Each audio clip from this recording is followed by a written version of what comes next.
Hey guys, ഈ വർഷങ്ങളും ഡേറ്റൊക്കെ ഓർമ്മിച്ച് വയ്ക്കാൻ വലിയ പാടുള്ള ആളാണ് ഞാൻ. ഈവൻ എൻ്റെ ബർത്ത്ഡേ പോലും ഞാൻ ഓർമ്മിക്കാറില്ല. പക്ഷേ സെപ്റ്റംബർ 27 ഞാൻ മാത്രമല്ല, ഞങ്ങളുടെ കുടുംബത്തിൽ ആരും അങ്ങനെ മറക്കാറില്ല. കാരണം അന്നാണ് ഞങ്ങളുടെ ഉണ്ണിക്കുട്ടിൻ്റെ ബർത്ത്ഡേ. ഏകദേശം ഒരു 13 വർഷത്തിൻ്റെ ഗ്യാപ്പ് കഴിഞ്ഞ് ഞങ്ങളുടെ കുടുംബത്തിലെ നെക്സ്റ്റ് ജനറേഷൻ ബേബിയാണ് ആൾ. ബർത്ത്ഡേ പ്രമാണിച്ച് ഒരു കുഞ്ഞ് സെലിബ്രേഷൻ ആയിരുന്നു. കസിൻസ് എല്ലാം കൂടി ചേർന്ന് ബലൂണെല്ലാം ഊതി വിറിപ്പിച്ച് ടെറസിൻ്റെ മുകളിൽ ചെന്ന് കുറച്ച് ഫോട്ടോസ് എടുത്തു. നേരെ കേക്ക് കട്ടാക്കാൻ.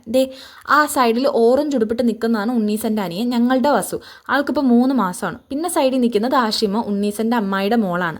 രണ്ടുപേരുടെ കണ്ണും ആ കേക്കിലിരിക്കുന്ന ഐസ്ക്രീമിൻ്റെ മേലെയാണ്. ഞങ്ങളുടെ കൈകൊട്ടുന്ന ശബ്ദം കേട്ട് വസു ആദ്യമേ കരഞ്ഞത് കാരണം എൻ്റെ വല്യച്ഛൻ, അതായത് വസുവിൻ്റെ അപ്പു, എടുത്തുകൊണ്ട് ഓടുകയായിരുന്നു. അവിടുന്ന് നേരെ ഫുഡ്. നവരാത്രി റിലേറ്റഡ് വ്രതമായതുകൊണ്ട് ഞങ്ങൾ ചപ്പാത്തിയും ഗോബി മഞ്ചൂരിനും ഒക്കെയാണ് അകത്താക്കിയത്. പിള്ളേർക്ക് ചിക്കൻ നൂഡിൽസും.